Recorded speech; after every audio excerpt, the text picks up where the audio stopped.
Hello and welcome to KahindoTech.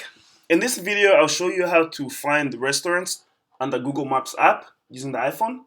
Let's begin by opening up your Google Maps app. Once you have it open, to find the restaurants, just this should be the menu that will come up if you open it. Once you have it open like this, to find any restaurants around you, all you have to do is just, you see where it says search Google Maps? Tap on that and just type in restaurants.